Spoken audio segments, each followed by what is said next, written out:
that is one of my favorite stories of me and my dad, and but that was him. You know, we can't just have a regular lemonade stand. We have to have a big banner, professionally made, and it was. But looking back, I do the same thing now. I'm a former Detroit police officer and rode with the One Percenter Motorcycle Club. During that time, I was involved in a lot of altercations. I had a gun shoved in my face. The trigger was pulled, and I got a plate under my left eye. I'm Manny Vitali, and this is my story. Hey everybody, how you doing? I'm Manny Vitali, host of My Fight Our War. And yes, that time again. We're here in Connecticut, which means I have a very special guest that I'm sitting with, which I have been looking forward to this for such a long time. I first saw this person's documentary almost 3 years ago, and I remember seeing it thinking, this freaking prick, I hate this. And now he's a good friend, a brother to me. I love him. I can't wait for this.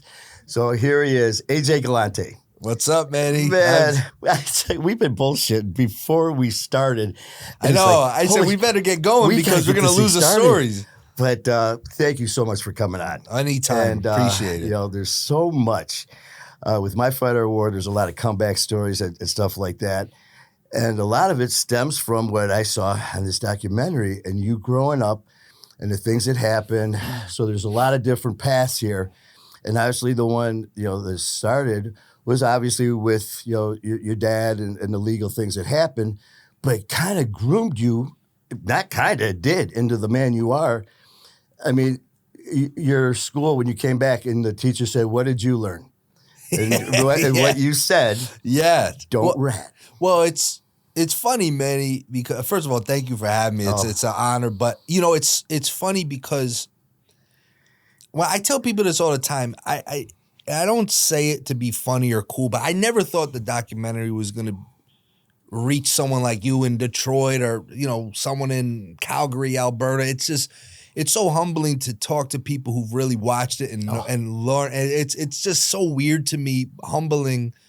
But yeah, getting back to your point, I mean, so many things, you know, people ask me a million times, like, how accurate was the documentary? And I swear to Christ, it's 99.9% accurate. And it's funny because, yeah, the lesson I learned with my dad, you know, which is a true story, was first or second grade, I believe. And, you know, they're asking, oh, you know, lessons you've learned and don't take candy from strangers and this. And then I said, you know, hey, don't rat on your friends and be a stand-up guy. And people thought I made that up on the documentary. But I'm like, I'm telling you it happened because I remember when this happened, it was first or second grade. That I don't remember, but it was the same week as like parent-teacher conferences. And that's the only reason why it became a thing, because I remember my mom and dad went and the teacher was kind of like afraid to broach the subject. They're like, yeah, we're a little concerned about AJ's answer to the question, you know, and that was one of the first times I remember really remembering my dad being proud of me. It was so funny. In the documentary, as soon as you said that, I mean, I was going to say, did you see it? Of course. But here, I've seen it like probably 4 times. Oh, that's great. Being a hockey player too. But when you said that, they flashed your dad, who was sitting there cracking up. He goes, yeah, I'm proud of him. And it's true. And that's him. And the thing is like we were talking out there is, you know, with my background and stuff, you know, you can't bullshit me. No. And plus dealing with alcohol and addiction, you can't. Seeing you, hearing you, and your flow, it was like everything he said, it wasn't made for TV series, man. You could just see it. And how sincere you are. You know, it's funny. I had this conversation the other day. I think you know me a little by now. I don't walk around and be like, hey, did you see my documentary? No. I'm not like that. But people come and they ask me, even to this day, questions about this. And, you know, someone asked me, they're like, AJ, why do you think people just are taken to this show, the documentary so much? And, you know, I think about it, you know, I'm going to be 39 in August. And I'm just like, you know, looking back, it's an authentic story. It's like you said, it's real. Yeah. It's like, you know, so many things you see today is not real. Like stuff on social media, it's supposed to be for fun. It's skits and this, and that's okay. But, you know, my wife, I love her, God bless, and she'll probably watch us and get mad at me, but she believes everything she sees on Instagram. Like she'll see like a skit with like a kid and a mom that's clearly set up and she'll think it's real. But I'm like, Kim, that was. But I think people like the story because, like you said, you could kind of see that we weren't trying to go viral. There was no viral back then. We were just having fun. We were doing it for our own amusement, some of the stuff. And we weren't trying to be famous or anything like that. We just were having fun. And it's an authentic story. And it is. And the one thing it is, and of course, I mean, I'd be a fool not to jump into the core of it, is obviously some very severe legal matters. Sure. That we're talking feds, FBI and all that stuff. So it is very serious. And, that you were pulled into it in an indirect way with the Trashers at the end. But all that being said, I mean, I look at shit a lot differently than some people. I took such a close family. Yeah. I mean, some people I talk to, they're like, man, the corruption, the money, the Sopranos, the that. And I'm sitting there going, do you see how close that family, do you see that bond with father and son? Yeah. And that is what I got out of it. And just the amount of love and respect that you guys have for each other. Yeah. That, to me, family's everything. Yes. And that's like when I tell these guys, when I call you family and brother, I mean that sincerely. Yeah. And seeing that in your dad's eyes. Yeah. And hearing his voice and then you back at him. I told OG out there, when you were walking across the stage, that was after you were talking about how upsetting this was to you about you. He told you to have that story about going away for a while and how that hurt you. You walking across to get your diploma, you look like you were about to, you were so upset. And I go, you can't fake that. No, and it's right. That's the other thing with this documentary is, and the story itself of the Trashers, it's not just a hockey. There's so many layers, and it's awesome to see what people get from it because you're right. I get people, that's what they get from it, the family bond. Then they get, they get the more salacious stuff or the hockey stuff. It's there's something for everyone, I guess, entertainment-wise. But it was real, man, and it was we almost didn't do the documentary, and I'm glad we did in a way. It's kind of weird when you put your life out there like that, and but I'm glad because I think it's it's done more good than harm, obviously, and but it was my father, to this day. I mean, I'm as a father now to a 2.5-year-old. I got a daughter on the way. I was just gonna say congratulations. Oh, thank you. When my son was born, almost instantaneously, I always loved and appreciated my parents. And me and my dad have a very unique bond. I was attached to the hip from a kid. But almost instantaneously, the minute I held my son, I almost appreciated my parents more. And it's crazy because, it's growing up, you think you know everything, and my dad would go, hey, when you get my age, you'll understand. And I'm like, okay, dad, okay, mom, okay, mom.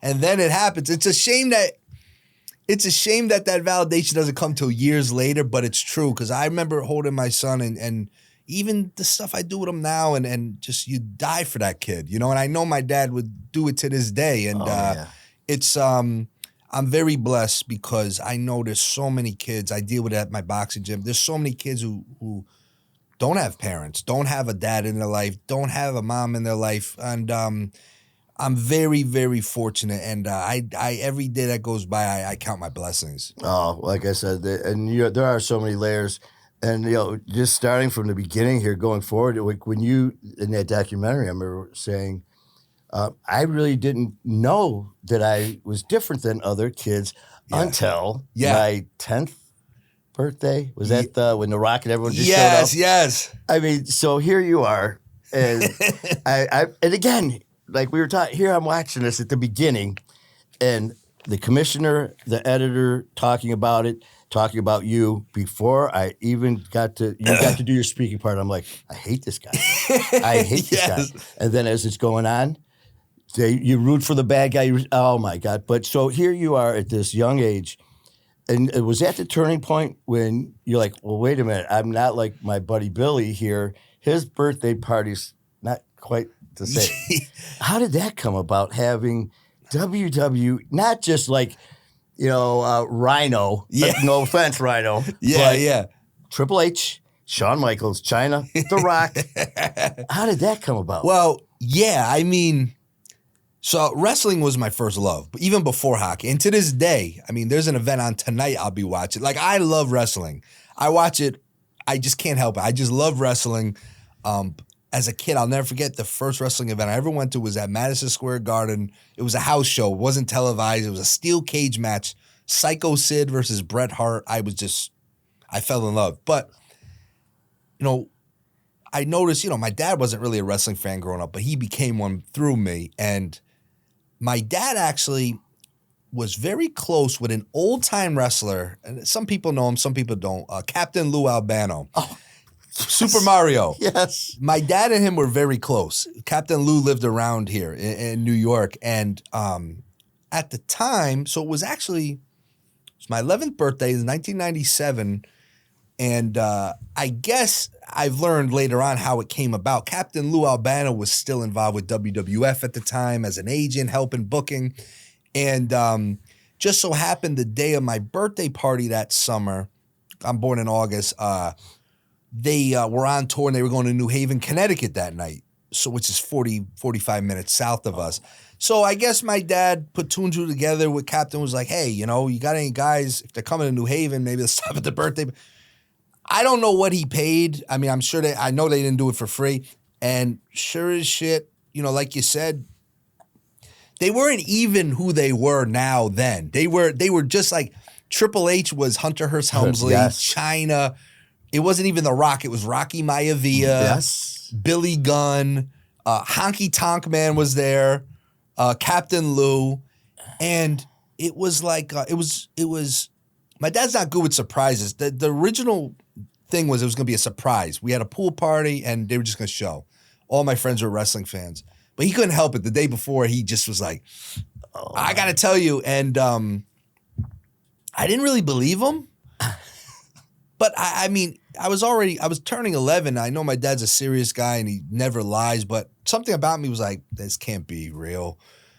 And sure enough, we're doing cannonballs in the pool, eating pizza, and all of a sudden, I see it vividly. The white gate, the little door opened, and it was Captain Lou first, and there they were.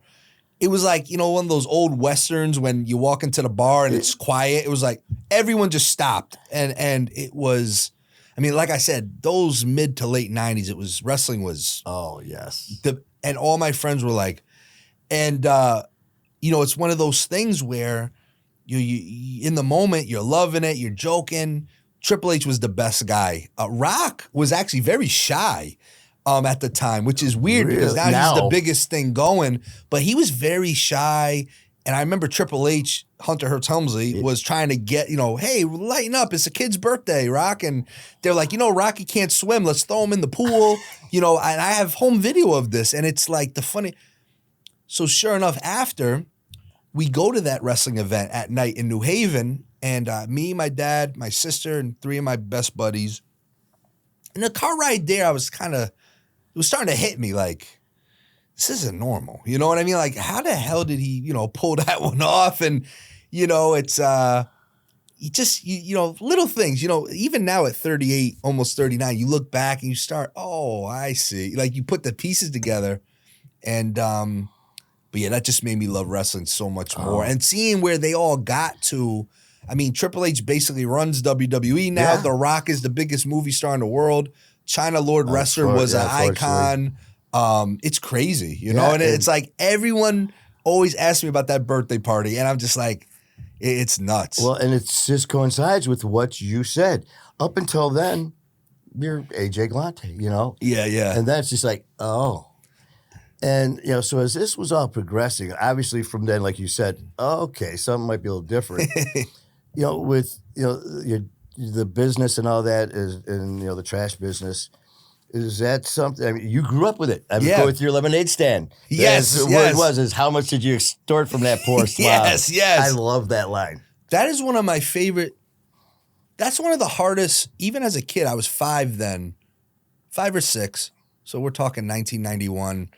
Honestly, I always, that was one of the hardest I ever remember my dad laughing.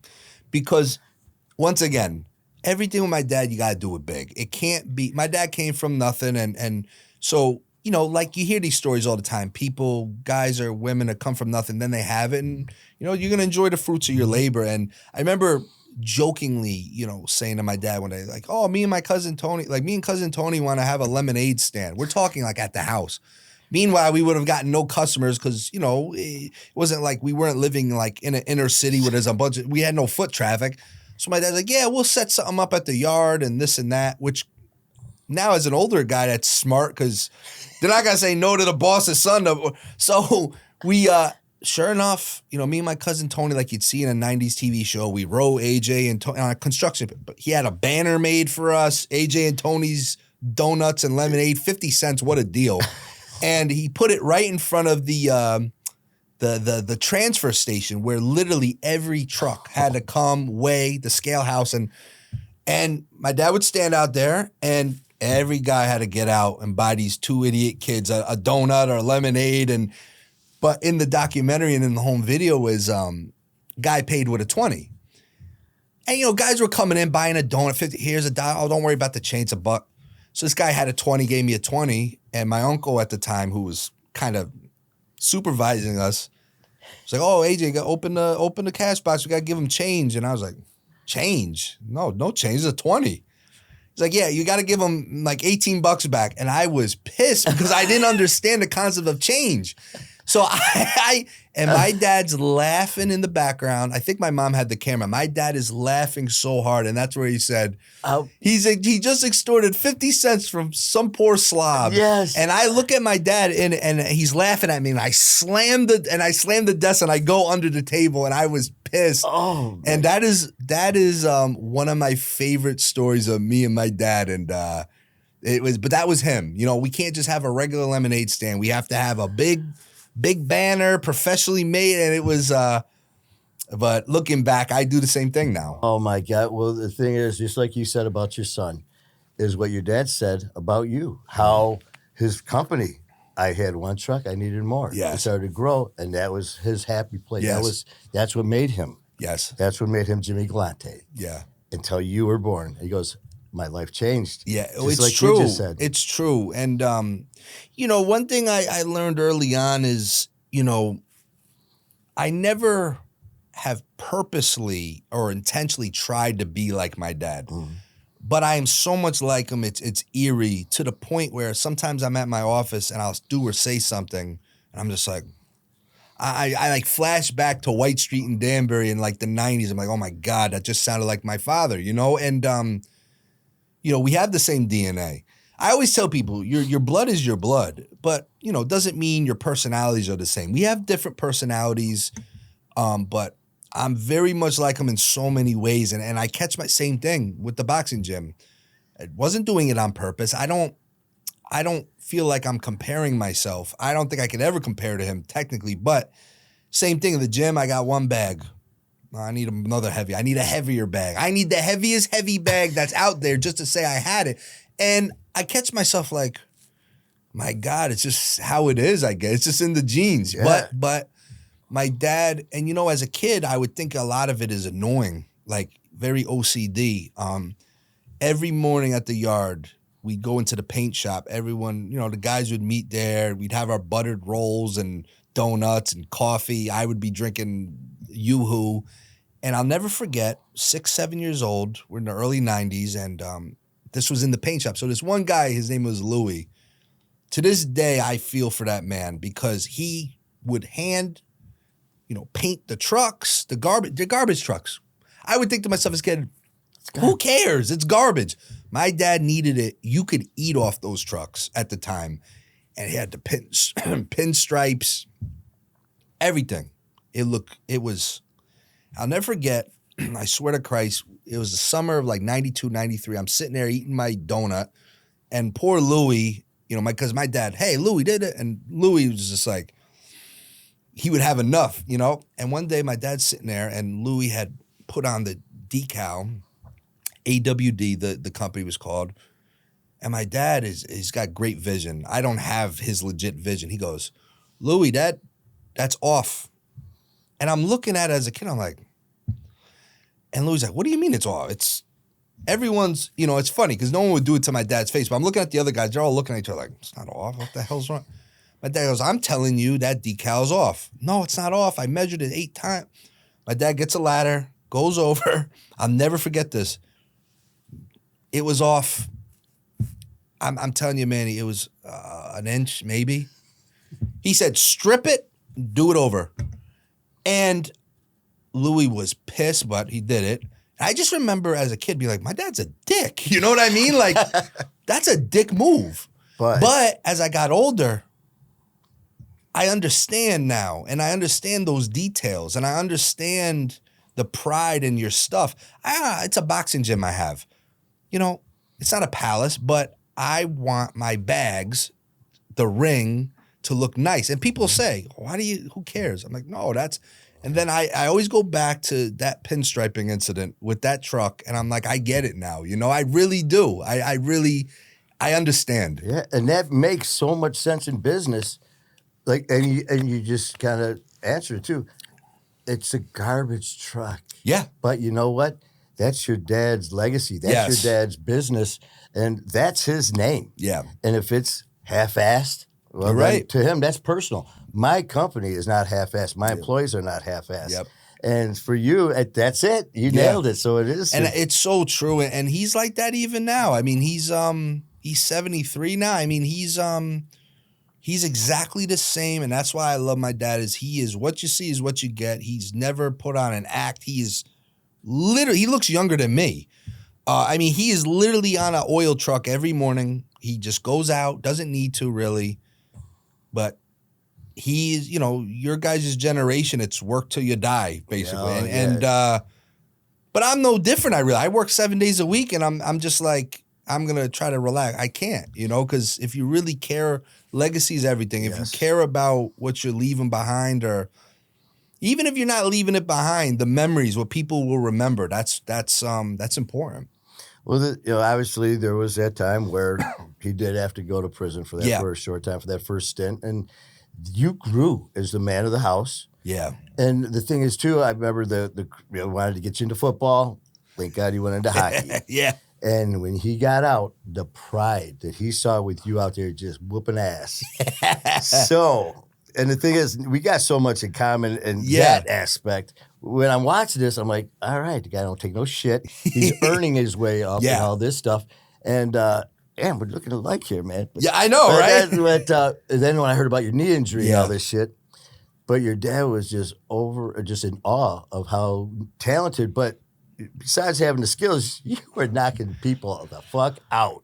Well, yeah, I mean, look, I wasn't a stupid kid. When I was young, I was going to the garbage yard daily during the summer, starting at 5 years old. And even if I was just sitting at the desk with him doing nothing, I was absorbing a lot, seeing a lot.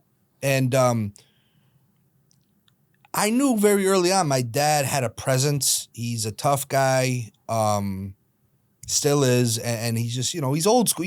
Like guys like you, real tough guys have a presence where they don't have to say boo, And I just knew very early on my dad was a tough guy, and I also knew early on that I was being treated a certain way because of him. And guys way older than me showing me respect, and I wasn't dumb. Even as a young kid, I'm like, this guy doesn't like me. He's trying to get to my dad, Mm-hmm.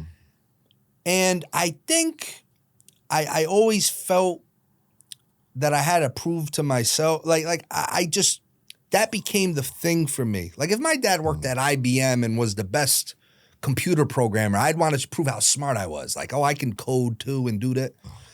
It's a different cultural thing over here at the garbage yard. So it's like, I felt like I had to prove something, not so much to him, but maybe to me. Mm-hmm. It's weird as you grow up, you kind of look back and you start putting it together, why I was really doing what I was doing. And, I think that's partly why I always like wrestling. It's aggressive. It's, very physical. I love football. I just wasn't good. And hockey, came about real fluky, and there was no Danbury Ice Arena. There was no hockey around. No one cared about hockey over here. And, I knew what it was, but, I got into it. And, my dad got into it again through me. And I realized that, hey, I could be a little physical here. I can throw my weight around. And at the time I was big.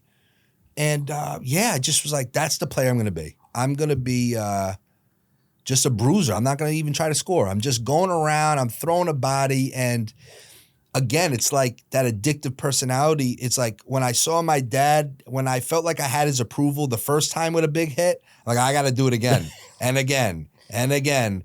And that just was the player I ended up being, and but yeah, his approval has always meant, and my mother's too, but, more so him in a way. I felt like that was my way to show people I'm not a punk either. You know what I mean? Like, I'm not afraid to get my hands dirty if needed and this and that. But I think all these things align to create your personality and what you're trying to prove. And most of the time I've learned we're trying to prove it to ourselves, not anyone else, Exactly, because that was proving it to yourself because, you were by yourself.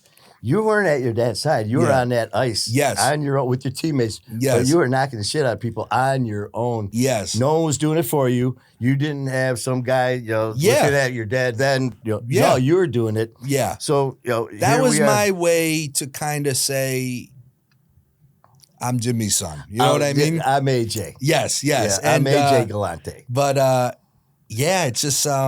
it's crazy. It's like I do so much self-reflecting every day almost. And I think so much, not a bad way. I think so much of the past and I try to I remember so many. I had a good childhood. I had a very different childhood, but good. And you just think of some of these stories. It's just so funny. And the thing is, with mine, unfortunately, with addiction stuff in the past, when I start talking about it, I'll have people say, oh, don't go there. Yeah. And I'm like, well, no, I want, because there's a lot of stuff I want to remember. Yes. There was even the bad things I want to remember because I want to reflect on that to make sure I don't do that again. You have to. So here we get you on the ice. We're doing all this stuff. And then comes that faithful hit. Yeah. But it was a good hit. Best hit of my life. And so you knock this guy down, and all of a sudden you go down because your knee gives out. Yeah. And you tore, something was torn up. Yeah. So that was it for hockey. Yeah, I mean, look, I wasn't gonna be some star. I knew going into my senior hockey, this was it. I wasn't looking to become. I was gonna work for my dad. I didn't even want to go to college, but my mom forced me to go to. Everyone knew I was just. I mean, it was just written. I'm just gonna go work with my dad. So I go in my senior year of high school. I'm like, I'm gonna take it a little more serious. I'm gonna still hit and be physical, but I want to try to score. I want to try to. My last hurrah. I wasn't going to go to college and play hockey or be pro. And you live by the sword, you die by the sword. I end up the biggest hit of my life, which is crazy. It's on camera. And when I came down, my right skate, the blade got stuck in a rut in the ice and I turned and went down and it was bad. And I had 3 surgeries in a span of 4 or 5 months on that knee. And when even as a kid, I knew on the drive to the hospital, they're trying to, hey, don't worry, they'll fix it. You'll be okay. I knew it was over. I knew, I'm like, there's no possibility I'm going to play the rest of the season. But again, like I always say, you want to be a bad guy, you want to be a bad boy, you got to take you live by the sword, die by the sword. So I always thought it was apropos. I like that phrase. My mom said apropos once. And I like to use it. That's like a little Easter egg. So when she watches, but I just felt it was, if you're gonna go out, you go out on your shield, I guess, and that's at least I have footage of my last hit, and that was it. That was the end of it. That's all she wrote. Well, you thought that was the end of it. Yes. Well, and that's the crazy part because I'm watching this. I swear I'm not bullshitting just because I hyped the Netflix. I've seen it at least 4 times. Yeah, because I, as a hockey player, watching the players for the Trashers, I'm like, I played with. I mean, not obviously that guy, but I played with someone who I know is exactly like those. Yes. Guys. So here, you're hurt. That's over, and so you think you're pretty much done with hockey. Yeah. In the documentary, it's basically you going into school and everyone's like, great, and you're like blindsided. So your dad did all. Now that again, in comes the unconditional love for father and son. Yeah. He does all this, and you have no idea from a guy who has a hard time keeping secrets from you. Yes. And he gets this team. Yeah. And all this happens and still didn't tell you until you found out at school. Yeah. So, excuse me. Basically, I want to say early February. We're having dinner on a Sunday. It's me, my mom, my dad, my sister, and my dad. He's a serious guy, but he likes to bust stones. And at that point, as a senior in high school, I was starting to give it back a little bit to him. So I'll never forget. He nonchalantly says at the dinner table, I'm thinking about starting a minor league team here in Danbury. He told me there's this UHL he heard about and United Hockey League, and I'm going to bring a franchise. We'll play at the Ice Arena in Danbury, which was only a few years old at the time. And you could run it. You could be the president, GM, whatever. And obviously, I was like, my dad's lost his mind, and I'm just like, so instead of being like, no, Dad, I was just like, oh, sure, yeah. I was being sarcastic back. I'm like, yeah, okay. Yeah, let's do it. Let's do it, Dad, sure. And I'm sure it is like that for you too. In my world, that's as good as a contract. Saying, yeah, I'll do it. Okay. That was it. We never spoke about it again. And then, maybe a month later, it was never spoken about again. And then like a month later, I'm in school. I'm finishing my senior year. I'm on crutches from the knee surgery. And, people are looking at me and I'm just like, it was very weird. And I was just like, you just feel something's off. Something's going on.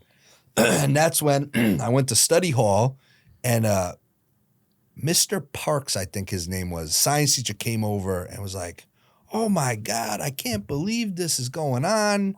This is great. How are you going to do this? Manage all this? I'm like, the hell are you talking about? And he's like, the hockey team. I was like, the hockey team? I'm legitimately confused. I'm like, he's like, yeah, it was in the newspaper. And I was just like, so I get on my crutches. I go over to the library that had a big newspaper on the stick. And on the front page of sports, a picture of my dad, a little profile picture of me, I guess, from when I was playing hockey. And it's like, I don't know that. Helen was like, Galante brings pro hockey to Danbury. And I'm like, and I'm reading it. And his 17-year-old son, AJ, will serve as president general. And I'm just like, I was like, this has got to be some sort of a joke or a prank. And then when the adrenaline wore off and I realized this is no joke, I was just like, I was scared out of my mind. The rest of the school day was shot. I just was like, went home. My dad would come home 7:30 on the dot every night. Not 7:29, not 7:31. 7:30, that garage, you hear it.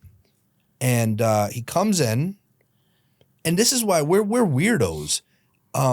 This is all in the newspaper, and we're sitting down to eat. He didn't say a word to me. I didn't say a word to him. It was like, who's going to break first? And nobody. I went up to bed later on that night, and I didn't sleep. I'm looking at the ceiling. I'm like, I can't do this. I'm like, this is crazy. I was like, is this like a joke? I was like, I can't do it. I was like, I'm telling him tomorrow, like, if this is for real, I can't do it. And I'm talking to myself, and I'm like, well, I gave him my word. He's always told me, if you say what you mean and mean what you say, I gave him my word. And I'm like, I can't disappoint him. And next morning I wake up, and we kind of look at each other, kind of like, and this sounds like it's like a movie, like I'm making it up, but we just kind of like look at each other, and we kind of talk to each other without saying a word, and we just like, all right, well, what the hell do we do now? Because he doesn't know what he's doing either, by the way. I mean, he has no clue. I mean, he had the funds, he has the balls, but he didn't know what he was doing. I don't know what I'm doing. So it was like, okay, well, here we go. We're going to figure it out one way or the other. And the thing is, that's the documentary. That's what I'm saying why it's so damn good is because it's spot on. Yeah. So now you got this agreement. You're doing all this. So now it's like, okay, now this is real. Yeah. What the hell was your first step? Well, you got to get players. You got to get a team, a name. Yeah. So once again, my dad, especially back then, a little flashy. So first thing was the name, the logo, the whole thing. So it wasn't even a debate. It wasn't even like a hard, he goes, we're going to just name it the Trashers. And, he had the trash company. And I hated the name at first. I'm like, the Trashers? I'm like, oh, that's so... I wanted something like that I thought would be super extreme or this and that. And to me, at the time, the Trashers, I'm like, the Trashers? You're thinking a negative concept. Yeah, I'm like, this is dumb. Garbage. He's like, nope, it's going to work. We're going to be the Danbury Trashers. And I'm like, What am I going to say? He's the boss. I'm like, okay. I'm like, this is stupid. So, I mean, nowadays, we're in 2025. Nowadays, we can start a business, have a website, have a logo, have an LLC within an hour almost. Everything's like that. Back then, just getting a logo done was a big thing.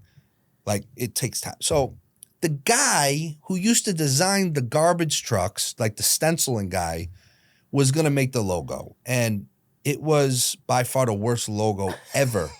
As a matter of fact, if we ended up with that logo, I don't even think the documentary would have been the same. It was, if there would even be one.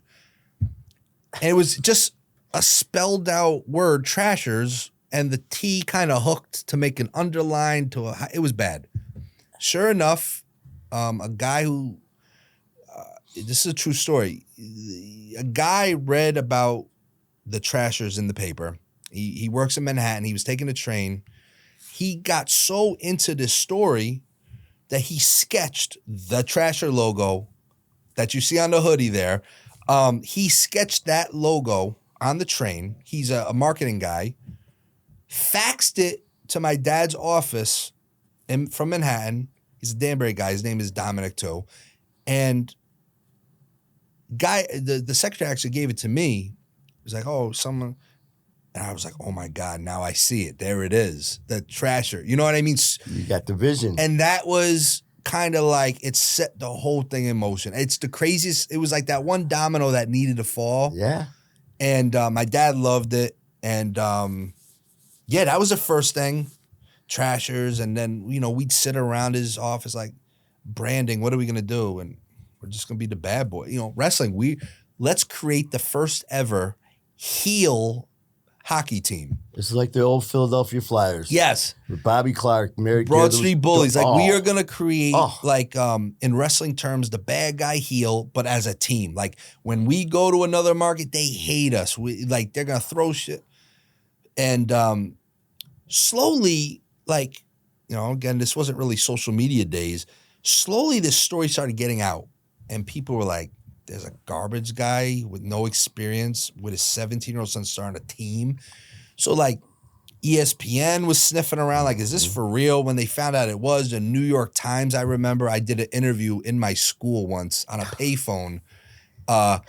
It's so weird, payphone, right? Kids don't even understand. No. But people just instantly just became infatuated with this story, father-son story, and I think it's human nature, entertainment-wise. People like to watch disasters. I think people really thought we were gonna be a disaster, so I think a lot of people wanted. And then we started we found a guy that kind of helped us with some players, and it's like everything else in business. Start networking, then you meet this guy, and then we signed players, and it was hard at first because the players were like, where the hell is Danbury, Connecticut, number one? A selling point was how close we are to New York. They're like, oh, that's kind of cool. It's close to New York. But, allegedly large sums of money was being thrown around to players. I don't know. I never dealt with money. But we ended up signing guys and I started learning where these hockey databases were, how to research for guys, and one thing led to another. But that stress is good because, those survival instincts that's in everybody, whether you have them or not. That fight or flight, man. When you realize we got opening day is October 15th. We need a roster by September 1st, and you find a way. You really just find a way. And I could talk for hours about how we got certain guys or how we connected with them, but it was a team effort. It was, I think guys took a chance on us because, like the documentary, they realized we were authentic guys. We were passionate. We were no BS. We cared about them. I think they felt that. I feel like you could feel authenticity. You can. If you're talking to someone real, you know it. You don't need, someone doesn't have to tell you, I'm a real guy. If you are, you're going to know. And I think the players trusted it. They felt it. Because minor league hockey players get screwed a lot. I hear horror stories to this day about guys and I think when they realized, my dad's for real as an owner and this and that, and I think a lot of people at first kind of looked at me kind of like, what the hell? But when they realized this wasn't a joke to me, I took it. I think it all ended up working out, for the most part. Oh, it was incredible. And then just the respect and that, I mean, you talk about wanting to get that pride and make your dad proud. Shit. The way you did about the players you got in, and just the team. And it was like playing hockey all my life. That team is your family. Yeah. I miss being in that locker room with my guys more than anything. Yes. Being in that locker room is something, if you've never done it, and for all our lives, that was my highlight, being in there. And I could go on for hours with each one of those guys because I played with all those guys. Yeah. It's like I know exactly that player. Yes. And, that it was just, with all that happening, unfortunately it came in to a tragic end. Yeah. I'm not even going to say tragic end. It came to an end. Yeah. But the end is what you make of it. Yes. And you guys, even at the end there, you came through, and I just loved it. Like I said, man, watching this from my opinion, from the first 3 minutes, 5 minutes to the shit. I mean, shit. Little that, like I said, if you would have told me, I had so many of those moments of, man, if someone would have told you 6 years ago you'd have your own show, you'd be sober. No. Yeah. If that day that I watched your documentary, if the person sitting next to me would have said, just think in 2.5 years, you're going to be friends with that guy. What? It's crazy. Anything can happen. No, life is so wild because I really learned to truly never say never. I mean, so many things recently, the past year or two, a lot of things in my life, personal or business, a lot of full circle things. That's why you always got to try. No one's perfect, but you always got to try. I've learned in life, nothing's a life sentence, right? So like, for the most part. So like, treat everyone good, because there's a good shot you're going to run into that guy or girl again. I try so hard now as I'm an older man now, pushing 40 years old, which is nuts to me. But I've learned, like, my priorities have changed so much, especially when my son was like for me, one of the biggest things for me I've learned, let me backtrack. I grew up surrounded by a lot of older guys, older than me. And they're a lot older now, I learned so much through these guys. And, these were guys, some of them were our ages now. But I was young and I'd watch, and one of the biggest things I learned from them, they didn't teach me verbally, but I'd see, is regret they would have for not making something right, whether it's a family member or a friend or, I saw, guys going to prison, guys, this happened, physically harm, But the thing that used to kill guys I saw personally was, my mom passed, my aunt passed, Joe Blow passed. We had a stupid argument 2 months ago over Monopoly or so, and I would see, even at a young age, I would kill these guys. And as I'm older now, I try to make sure any interaction I have with somebody, as respectful as possible. Guys have good days, bad days, but I want no stone left unturned. I want, whenever people are going to pass, that's been my biggest thing recently, is I want to make right on things. Just so when the time comes, you hear, Joe Blow passed, I can say, hey, at least I know, even if we didn't agree at the end, everything was out in the open and clear. But that's just weird. That's just, like, the past 2 years, I thought of that, and like, I just would see that regret in guys' faces, and it's like you're around these, tough guys and this and that, but that would cripple somebody. I tell you, like I said, I've seen, maybe that's one reason I feel so close to you, man, is some of the similarities, and hearing your stuff really was touching me on my feelings. Because one thing being, a first responder with the police and EMS, I unfortunately put a lot of people in body bags. Yeah. I had people die in my arms. and I would hear this regret. I would hear people say, Yeah. "Oh, I wish I had one more day. I wish I wouldn't have said this. I wish I would have said that." Yeah. And I'm like, you got a kid right there. Yep. Don't take that for granted. And all these things. And so you're so right on. And, just to show that your passion didn't end Yeah. with the Trashers. Yeah. You took it a step farther now with your gym. Why don't you tell us about what you got going on with Champs? Yeah, well, like everything else I seem to professionally get involved with in my life since 17, I go into things with no plan, no idea how I ended. So I got involved with pro boxing almost 15 years ago to the day. 15 years ago, I met a local professional boxer. He was already established, but again, I wasn't a boxing fan growing up. I knew who Mike Tyson was, like everyone else in the world. I didn't watch boxing. I didn't care about boxing. But 15 years ago, so we're talking 2011, we're talking 5 years after losing the Trashers, a few years after graduating college, I was working for an oil company and real 9-to-5 type of job, simple life. I don't think I was ever built for simple. I wish I was. Honestly, as I get older, I've always, I run on chaos, controlled chaos. Yes. It's just, I can't help myself.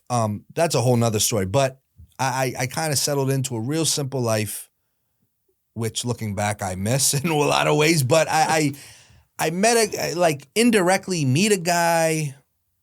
You start talking, oh, this boxer and he's a pro and he's looking for some management help and this and that, and used to work with a hockey team, right?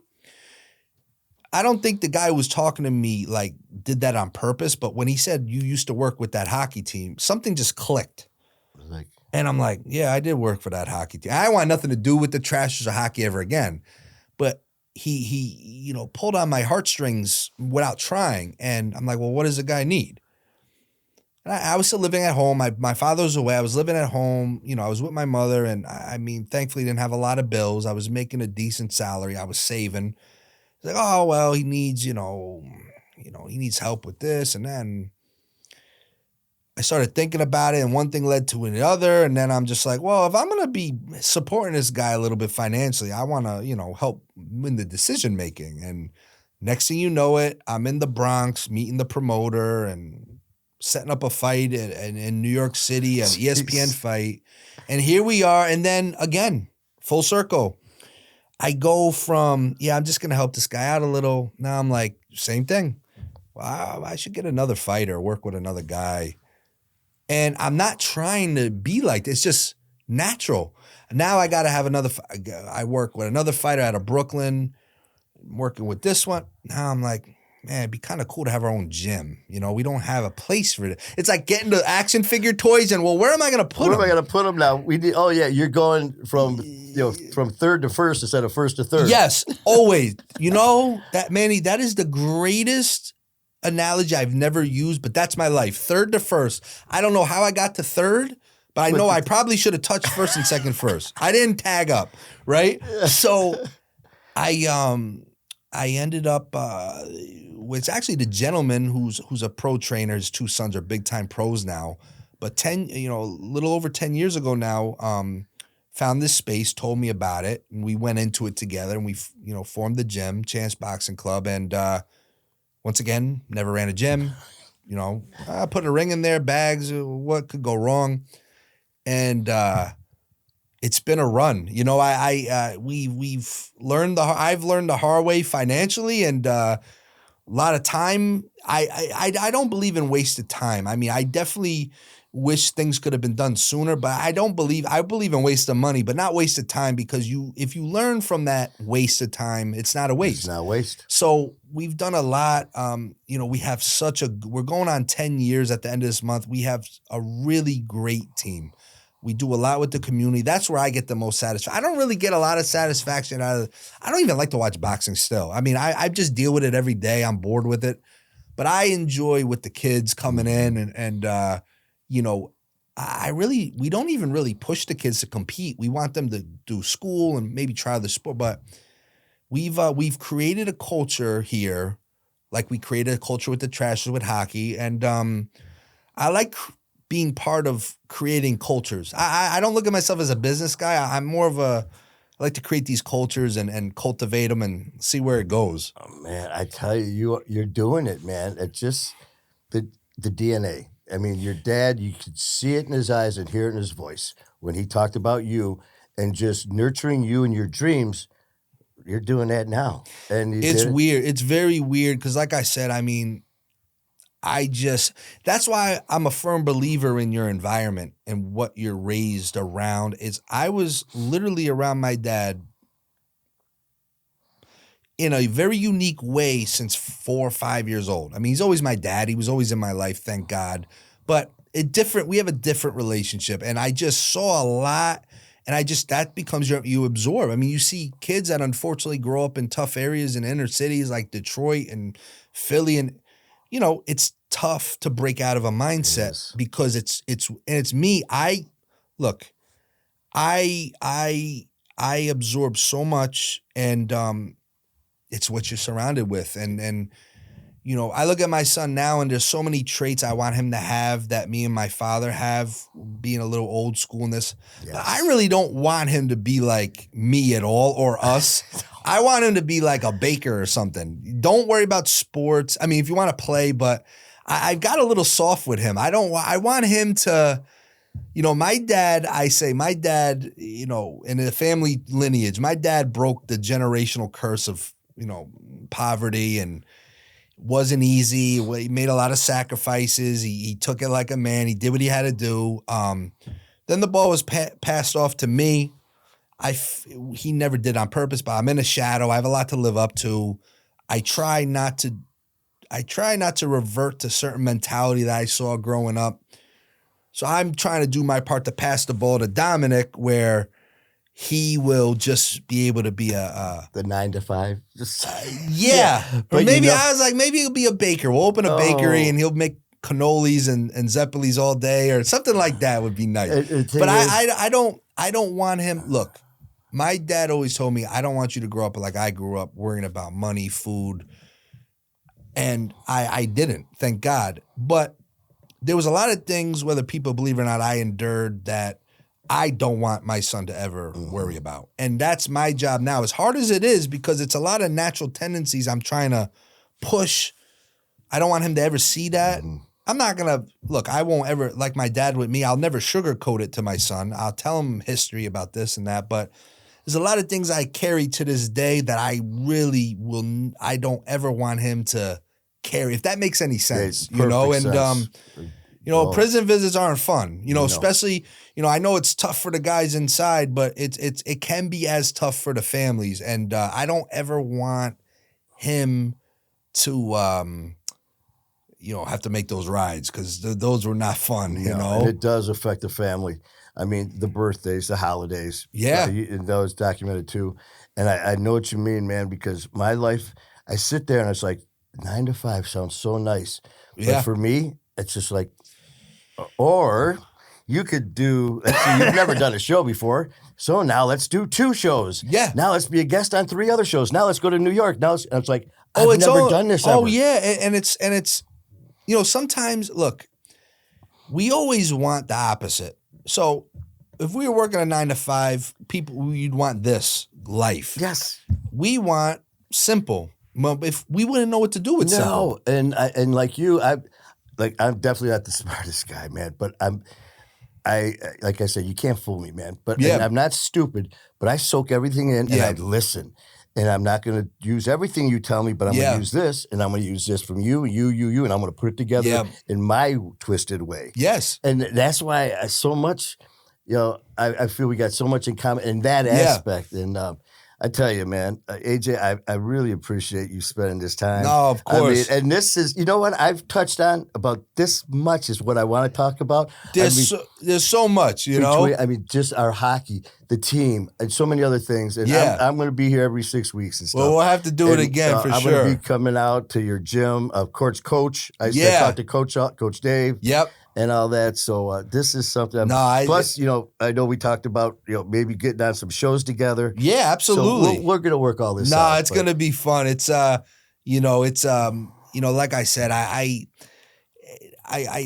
I don't know if my story, I don't look at myself as the traditional story that could help the next guy. But if someone sees something with it or likes, that's what it's about. If I could pass it forward in any way, Oh, that's what definitely. it's all about in the end. Well, for me, is it Untold Crime and Penalty? Yeah, it's Untold. Netflix. If you actually search Danbury Trashers, it'll come up. But the title is Untold Crime and Penalties. Untold Crime and Penalties, Danbury Trashers.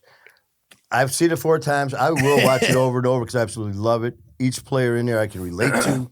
And again, Champs Gym. Yes. Yep. Is there anywhere that you people to go check it out or just? Yeah, on Instagram's always the easiest, at Champs Danbury, at DB Trashers, and I got a personal Instagram. I don't even know what the heck it's at official 8 something. Just go to Trashers. That's the go more to important Trashers, one. and I'll be putting it on my page too to be promoted as well, along with Champs Gym. But for everything you've done, man, with the community, and I talked to Coach about what you're doing with the kids in the community. Yeah, AJ, thank you. Of course, I appreciate it. And like I said, this is just the tip of the iceberg because Yep. we're going to be doing a lot because I've got so much more to chit chat with you about. So you guys, thank you for joining us. I'm Manny Vitali from My Fight Our War. Please check us out on YouTube at My Fight Our War, along with TikTok as well. So until next time, man, keep fighting the good fight.